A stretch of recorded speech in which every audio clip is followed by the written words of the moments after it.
Olá, pessoal, tudo bom? Hoje nós vamos explorar juntos um pouquinho do processo que eu considero particularmente o segundo mais fascinante quando a gente pensa em questões da mente humana. Porque, particularmente, eu acho mais interessante a memória primeiro, mas hoje a gente não vai falar de memória, hoje a gente vai falar de atenção. Porque eu não consigo falar de memória sem falar daquilo que vem antes, daquilo que dá base para ela, que é a atenção. Então, muitas vezes a gente pensa que a atenção é como um simples botão de liga e desliga, mas a gente vai ver que a ciência por si só mostra pra gente que, na verdade, é um processo muito mais complexo, é um processo que é muito mais multifacetado. A atenção, gente, ela funciona como um maestro em alguns aspectos do nosso cérebro, porque sem ela a gente não vai ter a capacidade de fazer muitos aspectos para além da memória, como até dificuldades organizacionais. Justamente porque a gente vai ver hoje que a gente tem tipos diferentes de atenção. A gente não tem só um tipo de atenção. E justamente entender esses outros tipos atencionais também faz com que a gente entenda por que que algumas pessoas têm mais facilidade para algumas coisas e mais dificuldade para outras, tá? Então, nessa aula, vocês vão ver que ela é bem baseada num artigo que eu mostro para vocês no final, que é do Lima, e a gente vai explorar tudo isso um pouquinho juntos hoje e entender quais que são esses processos atencionais, o como que ela é considerada, por que que ela é vista então como uma porta de entrada até para processos de aprendizagens. Vamos entender também os mecanismos biológicos que estão por trás, como que a gente vai ter a visão da contemporaneidade, o que que a gente tem na contemporaneidade hoje que pode ser inclusive um problema para os aspectos atencionais, tá? Especialmente nessa era digital que a gente tem. Então, o nosso objetivo hoje não é apenas compreender a atenção de uma forma funcional sozinha, mas é entender e otimizar todo esse processo sobre o que que a gente tem, como é que a gente vê, como é que a gente, inclusive, avalia processos atencionais, porque vocês vão ver que eu vou trazer para vocês alguns testes, né, que a gente tem tanto um teste que hoje não está mais, não é um teste considerado validado, né, na verdade, pelo SATEPS, mas é um teste que ainda pode ser usado perfeitamente, como a gente também tem um teste validado que é o BPA, que a gente vai falar um pouquinho dele mais pra frente, tá? E começando, então, pelo básico aí, para a gente poder já trazer esse processo introdutório, para a gente compreender tudo isso, né, a gente precisa entender uma definição mais técnica do que é propriamente dita atenção. Igual eu falei para vocês, a nossa grande base fundamentadora aí nessa nossa aula de hoje é um artigo do Lima. E nesse artigo ele fala que a atenção ela é justamente essa nossa capacidade de priorizar alguns estímulos que a gente considera como significativos em detrimento de outros estímulos. Então você coloque aqui se numa situação onde imagina que o seu cérebro ele é um filtro e ele precisa decidir para onde é que ele vai olhar primeiro, o que que ele vai fazer, porque ele tem um monte de coisa para fazer. Mas ele precisa filtrar algumas coisas que às vezes são mais prementes naquele momento. Então, se você está escutando uma voz, mas você também tá querendo prestar atenção, né, no que eu tô falando, mas nesse momento, por exemplo, você tem um ventilador ligado no quarto, ou uma corrente de ar que faz com que a porta do ambiente fique balançando e fazendo barulho, ou um cachorro lá fora que tá latindo, ou a luz que tá piscando, mas você ainda assim, tá tentando ignorar todos esses estímulos para prestar atenção na aula e conseguir entender o que eu tô falando, isso é uma base de processo atencional, né. Então a atenção é justamente esse processo aonde a gente vai priorizar um estímulo sobre outro, mesmo em situações que você pode fazer mais de uma coisa ao mesmo tempo, tá? Como tá comendo e assistindo essa aula, por exemplo. Isso seria fazer duas coisas ao mesmo tempo e você consegue prestar atenção perfeitamente nas duas coisas. Claro que às vezes a gente passa por situações que são meio engraçadas, aonde você tá fazendo várias coisas ao mesmo tempo, você vai até a cozinha, quando você vê, você tinha um pote que você precisava colocar na pia e uma embalagem que você precisava colocar no lixo e às vezes você faz o contrário, tá? Isso também entra em questões de processo atencional. Mas vamos entender que existem, né, subdivisões de quando a gente fala sobre atenção, tá? E como eu falei para vocês que o Lima é a base desses nossos slides de hoje, eu vou trazer primeiramente a visão dele, mas a gente também tem alguns autores que vão trazer de uma forma diferente sobre a subdivisão da atenção. A gente tem atenção seletiva, sustentada, alternada e dividida, tá, gente? E a gente faz essa subdivisão justamente para a gente entender como é que elas funcionam, como é que é cada uma delas, para que a gente saiba como direcionar a compreensão do nosso conhecimento, tá? Quando eu falo de atenção seletiva, ela pode ser considerada como um holofote. Aqui a gente fala de uma habilidade de privilegiar um único alvo. Né? Então, eu vou direcionar toda a minha atenção para uma única coisa. Então, eu vou ler um slide e vou ignorar, por exemplo, o barulho lá fora ou o meu telefone tocando. Eu vou focar especificamente numa coisa. Eu vou selecionar uma coisa a fazer, tá? Quando eu falo de atenção sustentada, tá?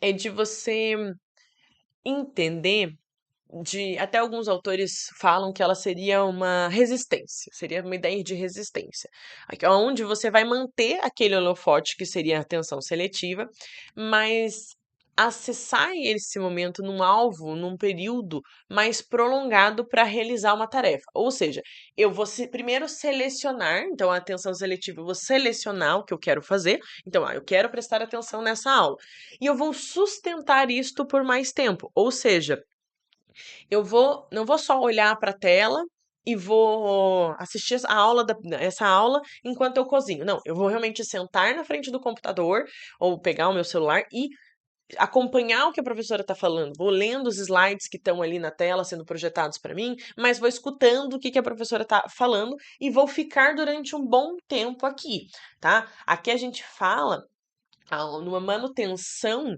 dessa tarefa durante um período prolongado. Eu vou sustentar, eu vou ter aí a questão da resistência que eu comentei com vocês, no sentido de assim, eu vou resistir a outras tentações de pegar meu celular para mexer, ou ao mesmo tempo que eu assisto essa aula, eu vou fazer uma comida, eu vou fazer alguma coisa, tá? Então a sustentada seria pontuar e fazer uma coisa especificamente por um longo período de tempo.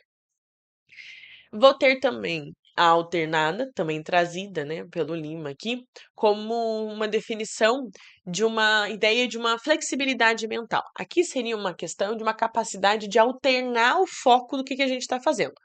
Aqui sim, eu posso pensar em duas atividades, duas demandas diferentes ao mesmo tempo. Por exemplo, você olhar para o meu slide, anotar no caderno e voltar a prestar atenção no slide sem perder o foco do que você está fazendo. Tá? Então, é você conseguir fazer ao mesmo tempo duas coisas que são focadas numa única coisa, alternando essas duas coisas, essas duas tarefas, mesmo que sejam demandas diferentes. Então, porque o escrever é uma demanda, você ler é outra demanda, você me escutar é outra demanda, tá? Mas você está fazendo mais de uma coisa ao mesmo tempo, tá?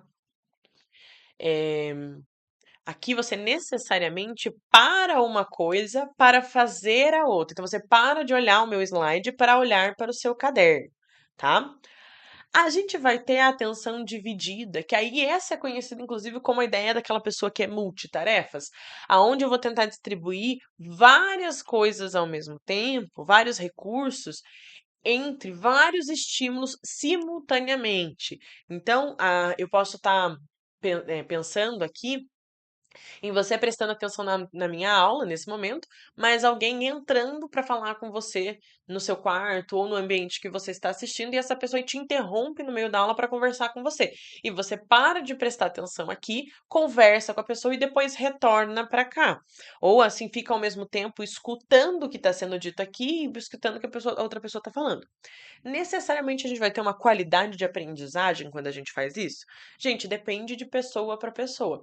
Porque eu tenho muitas pessoas que conseguem perfeitamente assistir uma aula e não fazer uma única anotação, inclusive ficar mexendo no celular, mandando mensagem para outras pessoas, e no dia seguinte lembrar exatamente o que foi dito na aula. Enquanto tem lá uma pessoa, coitada, sofrendo, anotando, fazendo desenho, grifando tudo que ela pode, que faça sentido com a aula, e no dia seguinte ela não lembra de nada.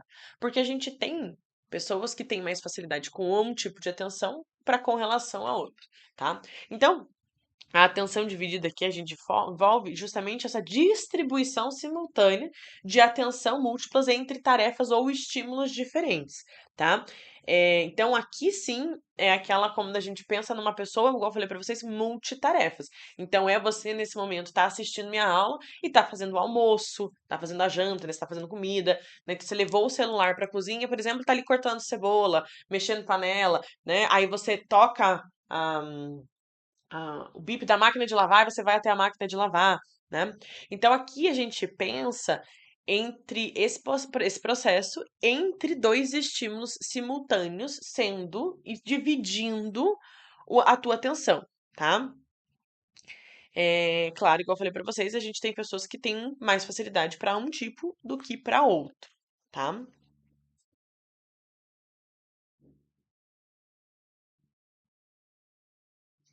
Aí eu queria mostrar para vocês, tá? Esse pequeno esquema, até para dar exemplos mais detalhados para vocês sobre os tipos atencionais que a gente tem. Porque quando eu penso, né, igual eu falei para vocês na atenção seletiva, que seria essa ideia desse holofote, né? Então você pode se imaginar num café barulhento tentando ler um livro técnico, tá? Então não é um livro de literatura, que às vezes algumas pessoas têm mais facilidade de conseguir ignorar barulhos ambientais quando é uma questão mais de literatura. Quando é uma coisa mais tranquila, que ela não precisa prestar muito mais atenção do que o normal, não que você não preste atenção para ler um livro de literatura, mas você tem uma necessidade de uma atenção muito maior quando é uma questão mais técnica, um pouco mais difícil do que um assunto que você tá imaginando uma situação ali no livro de literatura, numa questão mais entre os personagens e tudo mais, diferente dele estar te ensinando sobre, por exemplo, estruturas do cérebro, tá? Então você está lendo esse livro técnico, nesse café barulhento, e a sua capacidade de ignorar a música ambiente e as conversas paralelas para focar exclusivamente nas palavras que o autor está trazendo, seria essa ideia de atenção seletiva. Estou selecionando um ponto central que eu estou fazendo, estou ignorando as outras bases ambientais. A atenção sustentada, ela tem uma função bem necessária com relação a essa questão de controlar, quase como se fosse um controlador de tráfego aéreo, tá? Não sei se vocês já viram como é que funciona essa base de tráfego aéreo. É muitos aviões ao mesmo tempo e aquilo não pode acontecer de não ter uma colisão. E é muito aviãozinho passando na tela, é bem desesperador, tá?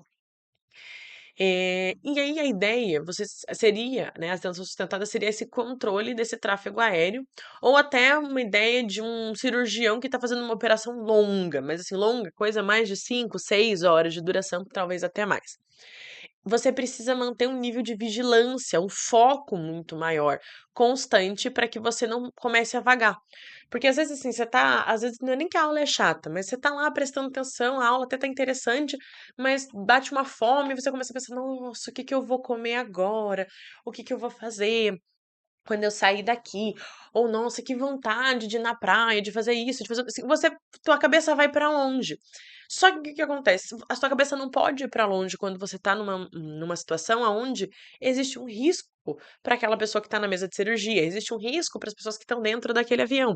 Então, se você está fazendo um exemplo mais fácil, você fazendo uma prova. Às vezes você dá uma viajada ali, perde o foco do que você está fazendo, só que se você ficar viajando durante todo o período da prova, o que que acontece? Você perde o foco ali e tempo que era importante para você executar essa prova acaba sendo perdido. E, consequentemente, esse tempo perdido atrapalha você na execução da sua tarefa. Você tem menos tempo para fazer a prova, às vezes você fica nervoso porque você viu que você perdeu tempo pensando, prestando atenção ou imaginando sobre outras coisas, não focando no que precisava focar, tá? A atenção alternada, a gente poderia pensar em um cozinheiro que está preparando um jantar bem completo e ele chega, ele vai checar o tempo do forno, que é a primeira tarefa que ele tá fazendo, daí ele vai mudar o foco para picar legumes, depois ele volta para temperar a salada, né, sem se perder nesse processo.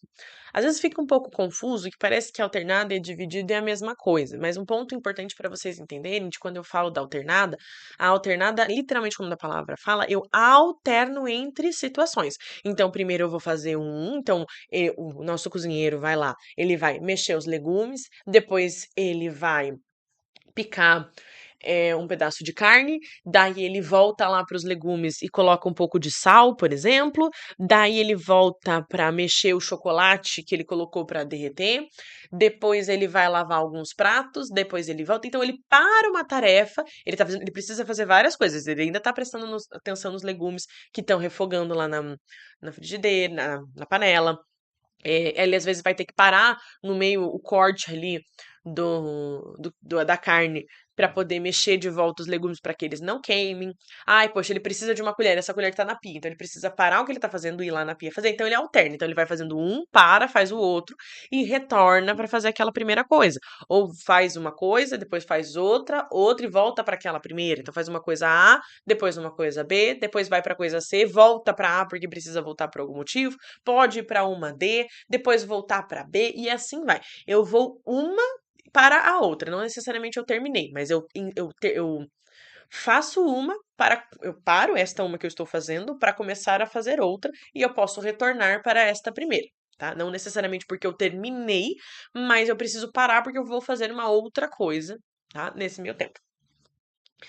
Quando eu falo da dividida, aqui um clássico exemplo que a gente tem é a questão da direção. Enquanto você tá na direção, gente, vocês fazem várias coisas ao mesmo tempo, porque você está no volante, você tem que trocar a marcha, você pode ligar a tua música, você pode ter música no rádio tocando e você conversar com outra pessoa. Então a dividida é dividir uma única função, uma função que você tem entre mais do que uma coisa. Então, na alternada, eu preciso parar de fazer uma para começar a fazer a outra. Na dividida, eu continuo fazendo uma e estou fazendo outra ao mesmo tempo, tá? Então, quando eu falo de estar dirigindo e conversando com o meu passageiro, isso seria uma atenção dividida. O cozinheiro que mexe a panela, daí ele para de mexer a panela, daí ele vai cortar o pedaço de carne para poder botar na panela. Ele parou de mexer a panela para ir lá cortar o pedaço de carne. Então, ele para de dar atenção diretiva para aquela comida que está na panela para cortar o pedaço de carne, tá? Então, a gente tem essa pequena diferenciação aí entre questões da alternada e da dividida, que é bem importante, porque às vezes a gente acaba confundindo uma com a outra, tá bem? Queria falar um pouquinho para vocês que eu comentei do BPA no começo. Por que que eu quis trazer o BPA para vocês, tá? Justamente por essa ser uma aula aberta, eu não vou trazer detalhamentos do teste, tá? Mas eu vou explicar questões que estão dentro do construto de informações que as pessoas encontram livremente na internet, então isso não viola nenhuma questão, né, de sigilo com relação à parte de testagem. Eh, Diferente então da divisão que a gente vê no material do Lima, tá? A gente vai ter um teste que ele é muito, muito utilizado, apesar que tem alguns autores que não gostam muito do BPA-2, tá? Que ela é a bateria fatorial, bateria psicológica para avaliação da atenção, tá? 2, porque a gente já está nessa segunda edição. E ela é muito utilizada, só que ela não tem o conceito igual a gente vai ver no caso do Lima, que o Lima traz uma ideia de sustentada, né? Ele traz uma ideia de seletiva, alternada e dividida. Já o BPA, ele concorda com a alternada e com a dividida, mas ele não tem uma seletiva e uma sustentada aqui. O BPA, os autores do BPA, eles vão trazer aqui, tá? Uma concentrada. E o que que a gente tem de diferente em cima de tudo isso, né? O que que muda nessa relação e nessa presença da gente ter essa concentrada, tá? A concentrada, gente, ela é a capacidade de selecionar apenas um modelo de estímulo e manter o foco nele. Ou seja, no BPA, eles pegam o que o Lima, na verdade, o BPA ele é anterior, mas só para a nível de compreensão, a ideia de que o Lima traz de seletiva e sustentada seriam unidas no BPA e seriam transformadas na concentrada. Então, para o BPA só existiria a concentrada, que é você selecionar um estímulo e se manter nesse estímulo, por isso concentrada. A alternada, que a gente vai justamente alternar uma atenção. Então, eu paro de fazer uma coisa para dar prioridade à outra, né? A capacidade da gente mudar o foco entre dois ou mais estímulos diferentes. E a dividida, que é a capacidade de procurar e processar dois ou mais estímulos ao mesmo tempo, tá? Então, a gente tem essa diferenciação. Se eu for falar para vocês na minha prática profissional, como eu trabalho muito com a avaliação como um todo, eu utilizo, apesar de eu ter usado o Lima como base para fazer aqui, né, o nosso slide hoje, eu uso muito mais o que o BPA traz. Justamente porque essa separação de seletiva e sustentada, ela acaba confundindo um pouco. Porque se eu não tenho, né, se eu pensar na sustentada, se eu não escolho um holofote, se eu não escolho uma questão específica, eu não consigo ter a sustentada propriamente dita. Então, eu preciso, na verdade, da seletiva como uma base para que a sustentada aconteça. E querendo ou não, se eu quiser me concentrar em alguma coisa, focar em alguma coisa, eu preciso então selecionar o que eu vou focar e ali ficar e permanecer, tá? Então, na prática, que eu vejo profissionalmente falando, a gente utiliza muito mais a concentrada, alternada e dividida do que uma separação entre essa questão de sustentada e seletiva. Tá? Mas isso não tira o mérito, né, e da possibilidade de separação. Isso é opcional de autor para autor de uma forma geral, tá? Como a gente tá nesse ciclo de falar um pouquinho dos testes, deixando bem claro, tá? Deixa eu retornar aqui para vocês. O BPA, ele é validado pelo SATEPS, tá? Nosso órgão que faz toda a regulamentação e o controle dos testes, inclusive BPA de uso exclusivo do psicólogo. Diferente de quando a gente pensa no teste de Stroop. Este teste, tá? Ele inclusive ficou muito conhecido e ele foi muito utilizado de uma forma geral ele foi muito utilizado, perdão. Ele foi muito utilizado de uma forma geral em propagandas de marketing, ou às vezes até algumas coisas dentro de empresas e tudo mais, e acabou a ideia central por trás dele acabou vazando. Então ele é um teste que ele é meio manjado, as pessoas já sabem o que tem ali por trás, é mais fácil, as pessoas já saberem o que tem que fazer e às vezes dá uma ensaiada se elas já sabem que elas vão fazer aquele teste. Claro que em outros testes a gente poderia ver pessoas que tentam burlar porque conhecem o que que tem por trás dele, mas quando o teste é muito aberto, fica ainda mais fácil de fazer isso. E qual que é a grande questão aqui? Ele ainda pode ser encontrado para você comprar dentro das plataformas de editoras que vendem testes psicológicos reconhecidos pelo SATEPS, da mesma forma, porque ele ainda pode ser comercializado, né? E claro que esses que são vendidos, eles vão ter uma métrica muito mais cuidadosa do que você acha na internet. Você vai conseguir corrigir depois, vai ter métricas comparativas, vai ter toda uma base de estudo psicométrico ali por trás, muito mais cuidadosa do que você vai achar na internet. Mas, apesar de tudo isso, existe alguns repositórios abertos, tá, de algumas universidades, inclusive esse link que vocês estão vendo aí na imagem, abaixo do teste, do Stroop, ele tem uma versão que é de aplicação aberta e ele é bem interessante. Então, inclusive, eu convido vocês, se vocês quiserem, a entrar nesse link e baixar o próprio, fazer a leitura do material, mas baixar a folha de aplicação ali, aplicar e depois fazer a correção para vocês verem como é que é esse processo de ter uma base de aplicação ali por trás no teste. Claro que assim, você pode ou pedir para alguém aplicar em você, para você também poder passar pela experiência de fazer, porque ou você aplica ou você faz, né? Ele não é de autoaplicação, porque vocês vão ver que até a questão da coloração e tem toda uma ordem, um controle que precisa ser feito que você não consegue fazer com você mesmo. Talvez se você gravar, mas não é muito a proposta dessa testagem. A proposta é que alguém faça ela para você. E aí, esse baixar e tudo mais não tem nenhuma violação específica de direitos autorais e tudo mais, porque é um repositório aberto que vocês encontram na internet, que tem uma base de pesquisa, que não é reconhecido como um teste psicológico e não tem uma base editorial por trás ali que poderia ser problemática, tá? Então, esse pode. O BPA, por exemplo, se vocês encontram na internet, vocês não podem utilizar, porque inclusive é uma violação. Agora, o Stroop não tem problema. E para quem não conhece, tá, esse teste, ele é uma lista de nomes com cores escritas de tintas diferentes. Então, a cor que está pintando a escrita, ela conflita. Então, eu tenho, por exemplo, uma palavra ali escrita, vamos pensar ali no vermelho, né? A gente tem o vermelho escrito na tinta azul, tá? Então, qual que é a grande questão? Até convido vocês, até em vez de. Na verdade, eu convido vocês a fazerem os dois, né? Tanto entrar no link do repositório e ter a possibilidade, se alguém puder aplicar para vocês fazerem, mas vocês podem fazer rapidinho com pausando o vídeo.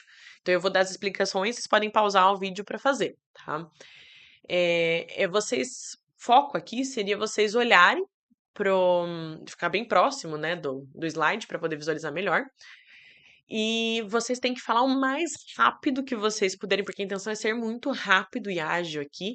Apenas a cor que está em cada palavra. Vocês precisam ignorar o que está escrito. Então, vocês não podem fazer a leitura da palavra, vocês devem falar a cor, tá? E aí vocês falam assim isso o mais rápido que vocês puderem me fazer. Então, fica meu convite para que você pause nesse momento e você fale exclusivamente a cor e não faça a leitura das palavras. Veja quantas você consegue falar bem rápido, sem errar, tá bem? E por que que existe isso? Por que que isso, inclusive, é considerado uma possibilidade de um teste? O que que a gente avalia com isso aqui, tá? A questão aqui quando a gente fala do teste do Stroop, que ele vem da base do efeito Stroop, né? É uma ideia de dar um nó no nosso cérebro, né? Aqui, o que está acontecendo é que tem quase uma batalha interna no seu sistema atencional aqui. Por quê? A leitura é um processo tão automático para quem já passou pelo processo de alfabetização, então essa ideia dessa leitura de palavras, que isso vem antes da questão da identificação da cor. Ou seja, primeiro a gente lê, depois a gente faz essa análise baseada na coloração. Esse teste é muito mais fácil quando as palavras estão numa língua que você não fala ou não tem tanta familiaridade assim, ou para alguém que não foi alfabetizado ainda, tá? É, então, aqui a gente entra um pouquinho num ponto sobre a questão de controle inibitório também, tá? Então, quando eu falo em aulas que a gente tem que levar em consideração todo um sistema anterior, que o nosso cérebro ele não pode ser classificado como uma parte faz exatamente só uma coisa, porque a gente tem uma interligação e uma intercomunicação das áreas de uma forma tão direta que um processo também está vinculado com o outro. E que processos a gente tem aqui né, para essa testagem, né? Igual eu falei para vocês, a gente poderia pensar na questão do controle inibitório. Vamos lembrar que o controle inibitório, né? A gente tem essa base do controle inibitório sendo feita ali pelo lobo frontal, principalmente pelo lobo frontal, e você vai ter uma base de formação desse lobo frontal, que alguns autores vão falar que é 21, outros vão falar que é 25 anos para o devido à formação, mas o controle inibitório, ele atua nessa parte. Tá? Isso não quer dizer que um adolescente de 16, 17 anos não pode fazer esse teste perfeitamente, conseguindo fazer e ignorar a questão da leitura e falando só a coloração, mas o controle inibitório dele, professora, não estaria 100% fechado porque o lobo frontal ainda está nesse processamento. Sim, ele ainda está nesse processamento, mas você pode ter todo um repertório anterior para esse preparo de controle inibitório, tá? Então, se a gente for pensar especificamente aqui no que o Lima fala, a gente pensaria que nessa testagem aqui, como você utilizando a atenção seletiva, mas se a gente for pensar no próprio BPA, a gente falaria da concentrada, tá? Porque justamente a gente está focando em um único elemento e ignorando os demais. Porque seria diferente se a gente pensasse nessa testagem, onde você tem que falar primeiro, né? Você primeiro fala as cores e depois você faz a leitura. Tá? Aí a gente mudaria, né, o sistema atencional, a forma de questões de atenção que a gente está trabalhando. A gente não estaria mais trabalhando com seletiva ou concentrada, tá? Até porque a gente, então, justamente nesse ponto de focar especificamente em falar uma coisa, a gente está justamente nessa base nesse foco, né, de inibir, de suprimir, né, uma outra função que seria essa leitura automática que a gente falaria das palavras, tá? Só para mostrar para vocês que vocês ainda encontram, né? Por exemplo, a Allgraph é uma que publica, né? Então vocês encontram para vender, tem a possibilidade de vocês fazerem a compra escrita, né, a compra dele como um material padronizado, né? Manual ali do manual e da parte da aplicação. Inclusive deixei o link para vocês, se vocês quiserem ir direto para o site para localizar. Mas E mesmo tendo e sendo publicado pela Graph, não faz com que ele seja um material entendido como um teste psicológico, né? O SATEPS não valida ele desta forma, mas ele ainda é um material que tem uma base de pesquisa por trás, que teve uma questão da psicometria por trás, ele só não é considerado, né, um material dentro dessa base de testes como um material de testagem psicológica aprovado pelo SATEPS. Uhum. Um ponto importante também da gente falar, porque eu já trouxe para vocês que a gente tem pequenas diferenciações na própria base da literatura sobre essa compreensão, sobre essa divisão dos tipos de atenção, né? Então, o BPA vai falar de concentrada, alternada e dividida, e o Lima ali trouxe para gente seletiva, sustentada, dividida e alternada, né? Mas para a gente entender mais essa base desse rigor científico, e como que a ciência, por outros meios de outros autores e outros modelos, que falam sobre processos atencionais, a gente precisa dar uma olhada em três modelos considerados, inclusive, enquanto fundamentais para moldar a psicologia cognitiva nos aspectos da base atencional, tá? A gente começa por um modelo que vem de 1958, tá? De Broadband. E a gente pensaria que nele, tá? A gente vai pensar nesse modelo como um gargalo, tá? Aí, porque aqui o autor ele propõe uma teoria de uma ideia de um filtro, onde as informações elas são selecionadas com base em características físicas, como volume e como o volume de um som, por exemplo, antes mesmo de a gente entender o que ela significa, você já recebeu essa informação.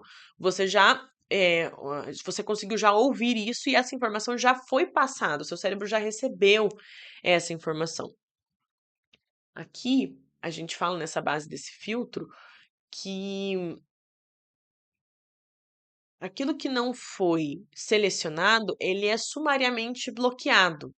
Tá? Então, dentro dessa teoria, a gente vai falar que toda informação sensorial entra no sistema, mas apenas algumas vão passar então por este filtro com base em características físicas, timbre, volume, localização. Só depois dessa seleção que a informação escolhe e ela é escolhida, né, desculpa, chega em um nível de processamento que dá significado. Isso implica que aquilo que não é selecionado seria completamente bloqueado e não poderia ser compreendido. Só que, no entanto, essa explicação, essa teoria por si só, ela vai encontrar um problema bem importante quando ela faz essa afirmação. Porque existe uma coisa chamada efeito cocktail party, que é uma capacidade, gente, de que a gente consegue perceber informações relevantes, por exemplo, como alguém gritar o seu nome, mesmo quando você está num ambiente cheio, com muito barulho e você não está prestando atenção. Como se você estivesse em uma festa, numa sala muito cheia, e você consegue perceber quando alguém chama teu nome ao longe, mesmo que você não está prestando atenção naquela pessoa que chama teu nome, que é alguém completamente diferente, né?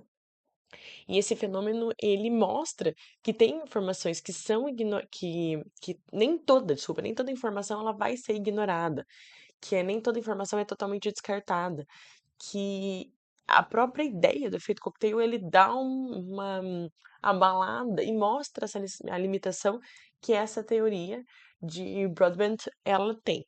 Com isso, para tentar resolver essa dificuldade, a Anne Treisman, ela propõe em 1960 um novo modelo. Um modelo que não vai descartar totalmente o que a gente viu no modelo anterior, porque ela ainda vai falar sobre um uso de filtros, mas ela vai falar numa visão de um modelo mais de uma atenuação seletiva, que em vez desse filtro sozinho bloquear completamente volume, ruído e considerar tudo como irrelevante propriamente dito, ela vai sugerir que esse filtro ele funciona mais como um controle de volume, por assim dizer. E as informações não atendidas são apenas enfraquecidas e não ignoradas, mas até porque elas vão continuar ali, elas podem ser processadas, mas em níveis mais reduzidos. E que isso permitiria explicar, então, o efeito cocktail party, porque daí palavras que são importantes, como o seu nome, né, ou alguma outra informação que você está esperando, né? Que você não está procurando especificamente aquilo, mas que você está esperando, ou que você tem intenção de localizar, elas teriam uma limitação mais baixa de ativação no sistema cognitivo e por isso elas conseguiriam ultrapassar este filtro, mesmo estando em um segundo plano. Então, segundo essa teoria, o cérebro conseguiria equilibrar o foco e sensibilidade ao ambiente, mantendo-se atento aos estímulos presentes e estímulos relevantes em geral. Só que daí, um tempinho depois, aí dessa vez, né, a gente já teve 13 anos de espaçamento entre a teoria, né, de Treisman para cá, a gente vai ter Daniel Kahneman, e ele vai apresentar, né, 13 anos depois, em 73, ele vai propor uma mudança nesses modelos, né? E ele traz, dentro dessa mudança, uma mudança de perspectiva por si só. Então, em vez de focar em filtros, ele entende que a atenção é um recurso limitado, que a gente não tem a atenção como uma coisa plena, linda, maravilhosa e funcionando o tempo todo, mas que seria uma espécie de energia mental, por assim dizer, que a gente distribui em diferentes tarefas e, consequentemente, vai se desgastando com esse uso, né? Então é como se você conseguisse despender só uma parte da tua energia para algumas coisas. Tá? Então, nesse modelo, o desempenho vai depender muito de como que a gente tem alocado essa capacidade e também quanto recurso a gente consegue despender para cada um dos fatores que a gente tem ali, para cada uma das atividades dentro desses fatores que a gente está tentando desempenhar. Então, o ponto central aqui é que a gente, inclusive, tem uma ideia de arossal, ou que também pode ser chamado num nível mais fácil, de uma forma mais fácil, né, que seria um nível de alerta do organismo. E quando esse nível de alerta do organismo, ou arossal, estaria muito baixo, por questões de cansaço e sonolência, a gente tem pouca energia à disposição para poder despender para fazer uma tarefa. Então, se você está muito cansado naquele dia, você tem mais dificuldade de prestar atenção na aula, porque você está prestando mais atenção em tentar ficar acordado, ou às vezes, se você realmente vai baixar a cabeça e vai dormir, consequentemente, você não vai conseguir prestar atenção, né?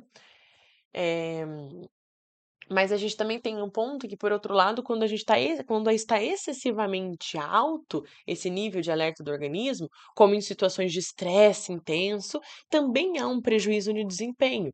Então, esse equilíbrio é necessário. Ou seja, se você está muito cansado, você não vai conseguir prestar atenção. Se você está muito animado, empolgado, você também vai ter mais dificuldade de prestar atenção, porque você está com um nível muito elevado ou se você está com um nível muito baixo. Tá? Então, essa necessidade de equilíbrio vai permitir que a atenção seja direcionada de forma adequada, de uma forma mais eficiente. E quanto mais complexa a tarefa, mais recursos atencionais, né, mais energia você vai precisar despender para poder fazer aquela tarefa. E tarefas automáticas que você faz no seu dia a dia de uma forma muito mecânica, né? Porque depois que você, por exemplo, começa a dirigir, você torna aquilo de uma forma muito automática. Então você entra no carro, bota o cinto, quando você viu, você já chegou. Você nem prestou atenção, entre aspas, né? Você nem prestou atenção direito como é que você fez para chegar naquele local, mas quando você viu, você já chegou. Ou seja, você já automatizou isso. Então isso demandaria menos energia despendida para aquilo, porque você já consegue fazer aquilo, né, de uma forma mais rápida e prática, porque você já está acostumado. Diferente de se você estivesse começando a dirigir agora, que aí consumiria mais energia, mais prestar atenção, um cuidado muito maior, tá? E esse conjunto desses 3 modelos por si só, eles são extremamente importantes e relevantes para a gente entender como que as coisas foram evoluindo e como que foi se entendendo a ideia atencional, né, durante o processo histórico, onde antes se considerava que tudo era ignorado, se passava por esse filtro, depois, né, algumas coisas conseguem ultrapassar e depois de uma ideia de que no final das contas faz diferença o quanto eu estou me dedicando, quanto eu estou despendendo de energia, ou seja, quanta atenção eu estou colocando em alguma coisa para poder fazer aquilo. Se eu estou muito nervoso, eu também vou ter dificuldade de prestar atenção. Se eu estou muito cansado, eu vou ter dificuldade de prestar atenção. Tá? Então, eu consigo também pensar no quanto outras coisas e outros fatores externos também são capazes de afetar o meu processo e a minha leitura ambiental, justamente porque eu tenho uma capacidade menor ou maior de poder ler aquele ambiente, tá? Pensando na atualidade, né, hoje a gente sabe que a atenção é um processo muito mais complexo do que só o que cada um dessas 3 bases de teoria trouxeram no passado, mas elas não deixam de ser importantes, porque elas foram uma base específica para a gente conseguir entender e chegar onde a gente chegou. E tem coisas ainda que são válidas, né, o próprio efeito cocktail ainda é reconhecido hoje em dia, tá. Mas hoje a gente enxerga processos atencionais como algo mais complexo, que envolve seleção de informação, que envolve distribuição de recursos, sim, mas que vai depender da situação e também tem fatores biopsicossociais que vão influenciar também para aquele sujeito. Hum. Mas então, aonde que fisicamente a gente poderia pensar nos processos atencionais, né? Porque a atenção, ela não tem uma única caixinha. A atenção, ela tem um aspecto muito mais complexo, né? Acabei de falar para vocês que a gente tem todo um sistema inteiro que está atuando, toda uma multifacetada de coisas e pontos que estão envolvidos aí, tá? E se a gente pensa, gente, no córtex pré-frontal, que é onde o nosso cérebro tem uma grande base de comando e alguns controles executivos, a gente tem um gerenciamento aonde o foco deve ir, onde a gente deve falar sobre manutenção dos objetivos, a ponto de crucialidade, a própria questão da inibição tá nessa parte frontal, né? Então lembra que há pouco tempo eu falei para vocês da questão da importância da inibição, a gente vai se aprofundar um pouco mais para frente, mas o quanto a gente ter questões de inibição de comportamento, inibição vai ser importante para que eu iniba outros comportamentos que podem atrapalhar a questão, né, atencional, né? Ou quando eu penso na atenção concentrada, né, o quanto eu tenho que inibir outros fatores para que eu foque especificamente numa única coisa, né? Eh, Sistema reticular ativador também, que é um localizador no tronco, que ele é localizado, né, no tronco cerebral, onde esse tronco especificamente, essa base, né, desse tronco cerebral, ele é o nosso quase como um disjuntor, a gente poderia chamar, porque ele vai regular o estado de alerta e de vigília. Então, se ele não estiver funcionando bem, não importa o esforço mental que você faça, você simplesmente não vai ter a você não vai conseguir, você não vai ter prontidão biológica, gente, para poder prestar atenção. Então, veja, ele vai controlar. Então, o sistema reticular ativador é importante, sim, tá? E o córtex parietal, a gente também pode trazer um pouquinho dele, porque especialmente nele, né, pensando no lobo posterior, ele vai atuar como essa base de GPS atencional. Então, quem vai cuidar de orientação espacial, de integração de todos os nossos sentidos e as formas como a gente vai captar tudo, entra bem nesse ponto, bem nesse lobo especificamente, tá? E lesões no lobo parietal podem causar fenômenos de negligência espacial, onde a gente vai ter casos de paciente que simplesmente deixam de perceber parte do mundo ao seu redor. Tá?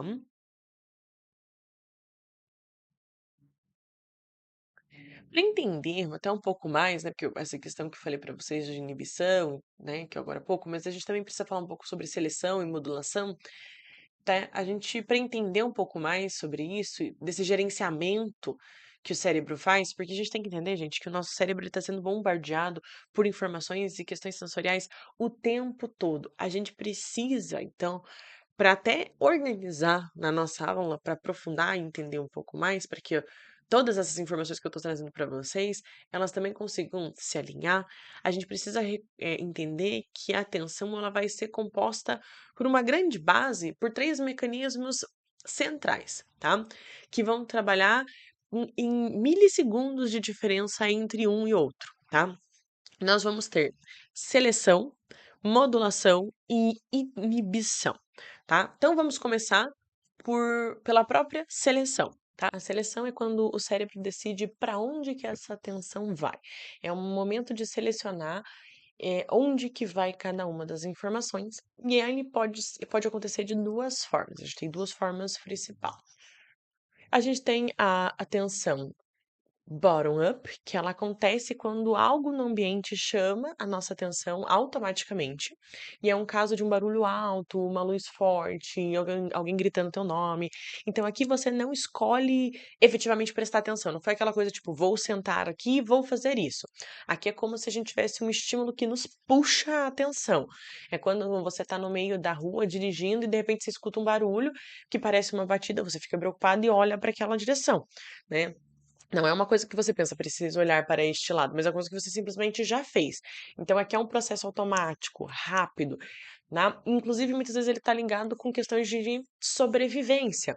Ah, quando você está mexendo na sua bancada e de repente escorrega alguma coisa e você não pensa duas vezes, você já vai tentar pegar, sabe? Você não fica, eu preciso pegar isso. Não, você já vai automaticamente para pegar aquilo que vai cair no chão, tá? Essa é essa base automática.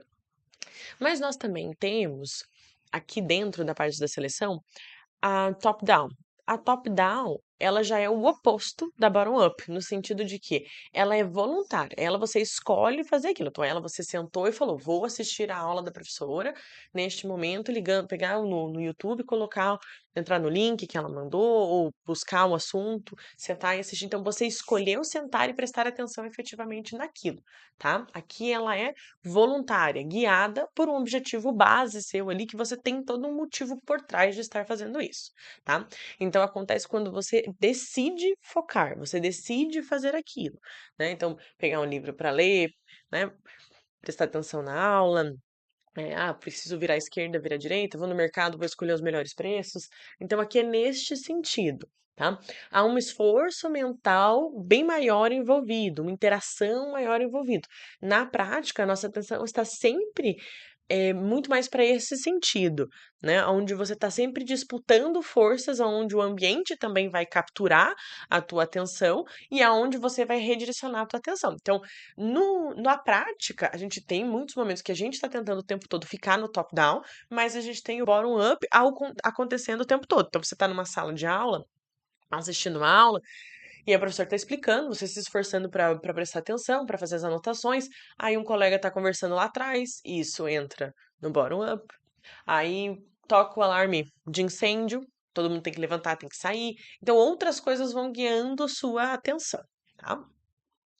A gente tem aí, como segundo processo, a modulação. A modulação, aqui a gente pode colocar que é como que o cérebro vai regular essa intensidade da atenção, como se fosse um controle de volume aqui, ó. Então, quando algo é importante, difícil ou até interessante, o cérebro vai aumentar esse volume para dedicar mais energia para aquela tarefa. Então, lembra quando anteriormente a gente viu aqui, né? Opa, perdão. Quando a gente viu aqui sobre o modelo de Kahneman. Dentro desse modelo, ele falava que era sobre essa distribuição de fluxo de energia, o que não foge muito dessa base da modulação propriamente dito. Porque na modulação, então, o cérebro vai ter que despender, poxa, isso aqui a pessoa precisa de mais atenção para atender, para aprender, e isso ela precisa de menos atenção. Então, aqui o ponto central é o seu cérebro entende aquilo que você tem mais dificuldade e menos dificuldade. Então, inclusive, quando você está cansado, com sono, desmotivado, a gente, né, o corpo, o seu cérebro vai entender e vai falar assim, a gente precisa de que você, na verdade, tivesse mais atenção àquilo, mas não vai acontecer. Inclusive, a gente vai diminuir esse volume, você vai ter menos disposição e energia para fazer aquilo, porque você não tem energia suficiente para despender para fazer aquilo. Então, esse processo está diretamente ligado ao nível de alerta do corpo, inclusive, né, aquela base dos níveis de regulação que a gente vai ter aqui, que foi muito parecido com aquela teoria que a gente estava falando, a última teoria que a gente estava falando, né? Lembra que eu falei para vocês que não é completamente descartado, eles foram importantes no processo de evolução do que constitui a base atencional por si só. A gente não segue mais na literalidade essas teorias, mas elas têm reflexo diretivo e muito importante na constituição de outras bases que a gente tem hoje. Tá? Então, a modulação vai ser justamente esse processo de direcionar o nível de energia que você vai despender, ou seja, quanta atenção você vai despender para aquilo. Então, pouca atenção, muita atenção, né? A depender da situação. tá? Inclusive, se você tá mais estressado, se você tá mais ansioso, tudo isso, tá? Vai influenciar. E por fim, a gente tem o terceiro processo, que seria a inibição, que é justamente essa capacidade de ignorar distratores. Então a gente vai prestar atenção ou não prestar atenção, né? Até porque para você ignorar alguma coisa também exige esforço, né? Então, para poder bloquear um estímulo irritante, às vezes, para poder dar seguimento e fazer alguma outra coisa, isso vai ser necessário, essa base inibitória vai ser necessária. Então, quando você está estudando e tem uma pessoa conversando perto de você, seu cérebro precisa fazer um esforço muito maior para prestar atenção no que você está fazendo e ignorar, inibir essas vozes. Só que daí a fofoca tá muito boa e aí você quer prestar atenção na fofoca. Então você fica olhando para o seu livro, mas você fica prestando atenção no que as outras pessoas estão falando e você vai inibir o seu conteúdo de estudo e vai prestar atenção na fofoca, né?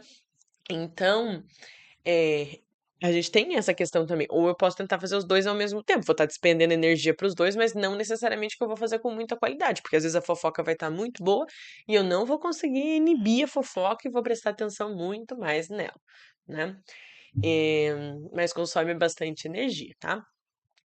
Essa capacidade de inibir, gente, muitas vezes, né, a gente pode pensar num quadro de TDAH, quando a gente tem essa dificuldade de inibição muito forte, aonde essa distração acontece de uma forma muito forte, eu não consigo inibir, muitas vezes a gente tem uma dificuldade de processos de foco atencional. Mas isso não quer dizer que necessariamente a pessoa tenha um déficit de atenção de atenção e hiperatividade. Pode ser um quadro de TDAH? Pode, mas eu também tenho pessoas que têm dificuldades na manutenção de foco e não necessariamente ter um quadro de TDAH, tá? Todos esses processos, gente, eles trabalham juntos, seleção, modulação e inibição, para que, como um todo, você consiga focar, que você consiga trazer essa informação e você preste atenção naquilo efetivamente, tá? Eh, Tudo isso tem essa coligação.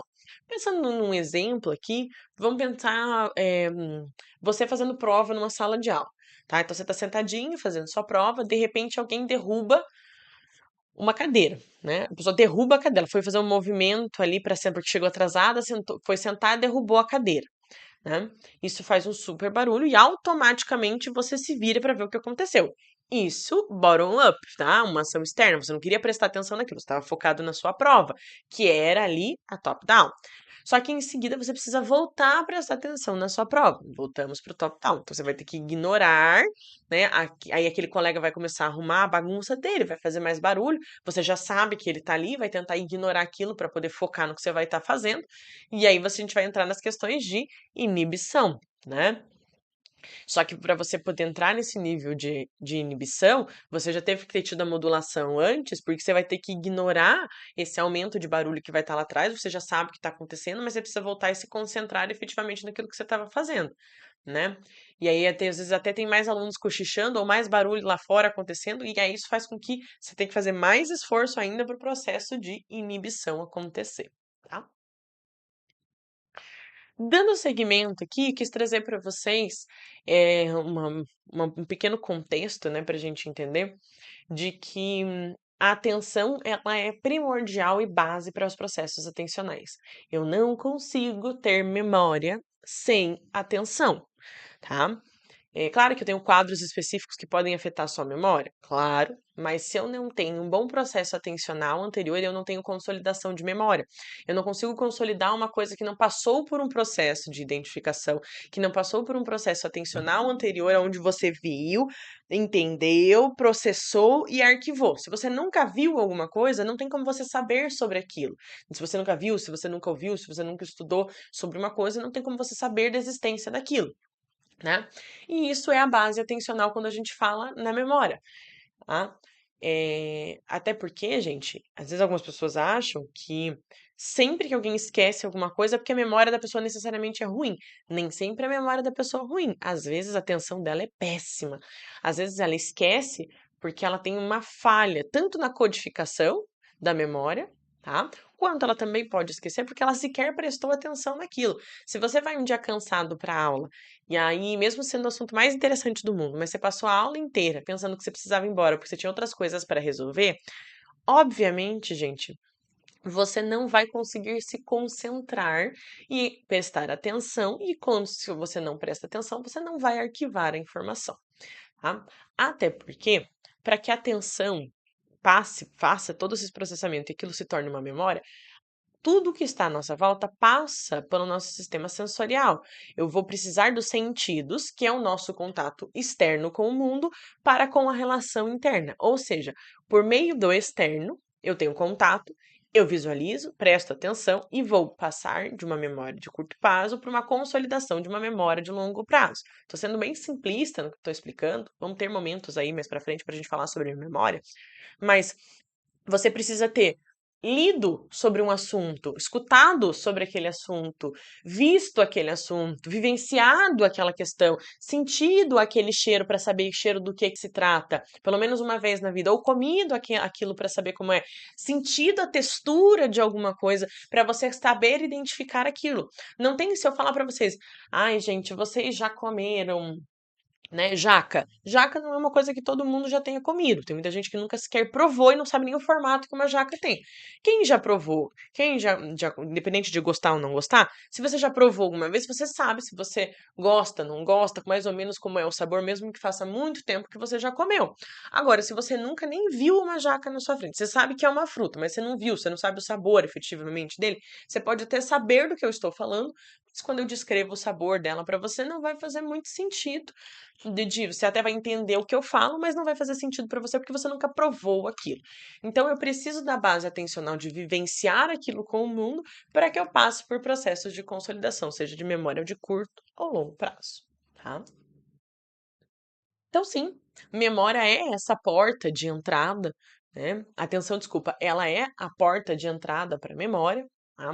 Justamente porque eu preciso desses processos de codificação, tá? É um funil, já a gente poderia colocar inclusive que assim, é um funil de processamento sensorial, né? Então, nossos sentidos eles captam o mundo à nossa volta, justamente para que a gente faça esse processamento, né? Dentro das limitações, posso ter limitações ou não, mas eu faço esse processamento, né? E aí eu vou arquivar aquela informação, eu vou fazer com que aquela informação faça parte do meu repertório. E claro que é importante, né, como eu falei, que a gente pode ter limitações ou não, mas é bem importante a gente reconhecer que essa ideia de limitação, ela é natural, tá? Não é demérito nenhum essa questão de limitação que a gente tem enquanto ser humano. Nosso cérebro, gente, não consegue processar todas as informações e tudo ao mesmo tempo, tá? De uma forma tão profunda. Por isso a gente precisa, inclusive, selecionar. Aquela base que eu falei inicialmente para vocês sobre a seleção atencional, ela é importante e necessária justamente por isso. Porque para que eu consiga aproveitar ao máximo, mesmo dentro daquilo que eu consigo de forma limitada captar, é importante que eu capte isso com mais qualidade. Mas às vezes também não vai acontecer de ser a coisa com maior qualidade, ou às vezes eu também vou selecionar de uma forma inadequada. Às vezes eu devia ter selecionado de uma forma, devia ter escolhido um que era mais adequado e escolhi o outro que não era tão adequado, né? A gente faz isso o tempo todo na nossa vida, de tomar uma decisão que às vezes é um pouco ruim, e o nosso cérebro faz a mesma coisa no processo de seleção atencional para algumas coisas também, tá? Então, isso quer dizer que quando a gente tenta fazer várias tarefas ao mesmo tempo e ser multitarefa, para algumas pessoas isso é mais difícil, para algumas pessoas é mais tranquilo, mas para outras pessoas exige um nível de raciocínio muito maior e algumas pessoas não conseguem ser multitarefas, tá? Justamente porque ela vai tentar ser multitarefa e às vezes acaba esquecendo e começou uma coisa e não consegue terminar, porque daí se focou demais em fazer outra. Então, esse é um ponto aí bem importante para ficar de olho, porque a gente precisa reconhecer nossas próprias capacidades e incapacidades, até para ter mais qualidade naquilo que a gente faz, naquilo que a gente produz, tá? além de tudo isso, né, eu acho que já comentei com vocês anteriormente, mas a gente tem outros fatores que são um pouco mais, que acabam deixando instável essa questão atencional, como cansaço, sono, estresse, você ter mais interesse numa coisa do que outra, a nossa capacidade de focar também ela vai ser muito mapeada e tendida no sentido daquilo que você gosta. Se você gosta mais de um conteúdo na faculdade, você tende a se dedicar e ir mais animado para aula sobre aquele conteúdo que você gosta, diferente de um conteúdo que você não gosta tanto, tá? Então esse é um ponto que também é bem importante aqui da gente falar, tá? Depois dessa base de processamento, a gente poderia falar numa ideia de uma codificação. Então, depois dessas informações passarem, é como se a gente tivesse o porteiro, né? Então, você vai.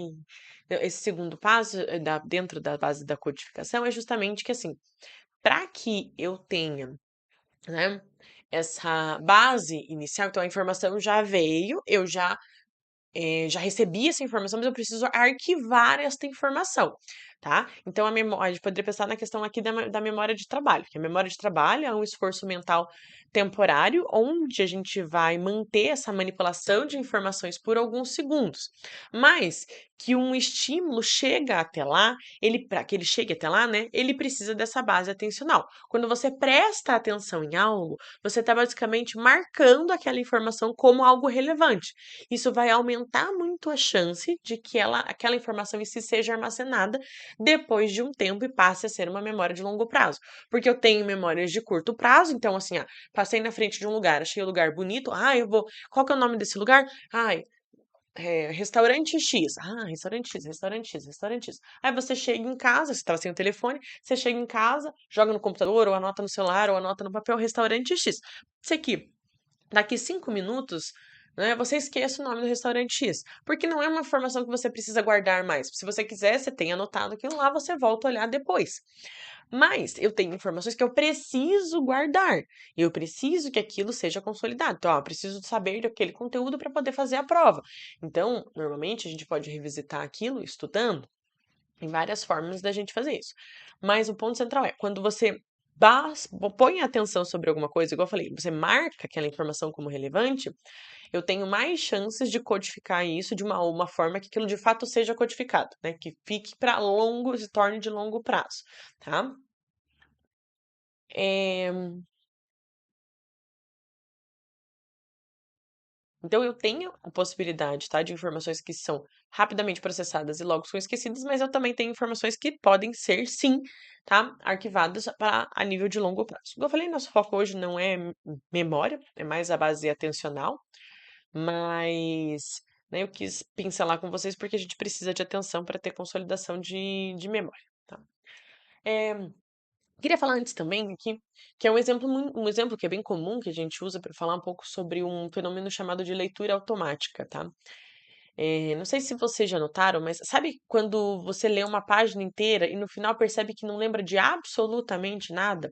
Nesse caso, os olhos passam pelo texto, o seu cérebro reconheceu as palavras, mas a sua atenção em si não estava realmente engajada naquilo. Você até estava lendo uma palavra ou outra, mas você no fundo não estava focado naquilo, você não estava redirecionando tua atenção para aquilo. Ou seja, houve uma preparação, mas não houve um processamento significativo profundo de leitura e de compreensão sobre aquilo. Então, até a gente poderia falar que aqui, até certo ponto, a sua atenção ela não segurou essa informação. E o que que eu quis trazendo isso para vocês? Porque é muito importante, gente, a gente entender a diferença entre estudar e aprender. Não são as mesmas coisas. Porque não basta você estar exposto ao conteúdo, é preciso estar aberto para ele. A atenção ela vai permitir que você vai permitir com que você preste atenção naquilo, você traga aquela informação para dentro, ela venha de uma forma ativa para a mente, né? Por um tempo necessário para que ela seja compreendida, para que ela seja depois armazenada, né? Além disso, gente, a gente vai pensar numa questão daqui de que ela vai ajudar também a ignorar esses distratores que possam vir a atrapalhar esse processo de aprendizagem. Por isso, gente, entender essas capacidades atencionais, elas são extremamente importantes justamente para a gente entender todo o processo. Às vezes você tem uma criança que está sendo taxada como alguém que não quer aprender, que não tem interesse, mas talvez ela não esteja sendo estimulada em questões atencionais. A gente talvez não esteja olhando de forma adequada para essa base atencional dessa criança. Hum. E levando isso em consideração, tá? Eh, Até porque quanto melhor o controle atencional, maior são as chances do conteúdo realmente ser armazenado e aprendido. Né? E levando tudo isso em consideração, para a gente entender até um pouquinho mais, né, por mais que eu já tenha falado alguns desses pontos com vocês, não custa aprofundar. Então, a atenção ela vai ser entendida, gente, nesse processo como um todo. Ela é um processo funcional mental muitíssimo importante, um dos mais importantes, porque ela vai influenciar diretamente na tua qualidade de vida, tá? Porque quanto mais a gente estimula, ou quanto mais é trabalhado essas questões atencionais, melhor fica no desempenho de outras áreas e outras partes da nossa vida. Porque quanto mais eu entendo sobre alguma coisa, melhor se torna a produção sobre aquilo, melhor se torna a compreensão sobre alguma coisa. Então, desde aprender para questões de tomada de decisão, para um aprofundamento maior em outras áreas. Tá? Então, vamos pincelar as 4 áreas aqui que eu vejo e também trago pela base do Lima como mais relevante e importante aqui para a nossa aula de hoje, começando pela própria aprendizagem, né, que a gente acabou de falar um pouquinho dela. Porque para entender, para aprender algo novo, então, como eu falei para vocês, não basta você ter só o contato com a informação. Eu preciso prestar atenção, eu preciso aprofundar nessa base focada ali onde eu tô. Eu ter esse foco para que isso permita com que eu faça o processamento da informação e para que aquilo seja arquivado. Então, novas ligações sinápticas sejam feitas, consolidadas, né? Então, quando a gente consegue manter o foco por mais tempo e evitar distrações, fica mais fácil com que este conteúdo, de uma forma completa, seja arquivado, para que eu não arquive só parte da informação, né? A própria memória, né? A atenção ela vai funcionar nesse filtro de uma forma geral sobre as informações, para que essas informações de fato sejam armazenadas de uma forma correta. Em termos mais simples, quanto mais atenção você dedica para algo, melhor a chance de você lembrar daquele conteúdo depois. Tá? Claro que, por outro lado, informações que a gente não presta atenção suficientemente de forma adequada tendem a ser esquecidas mais rápidas.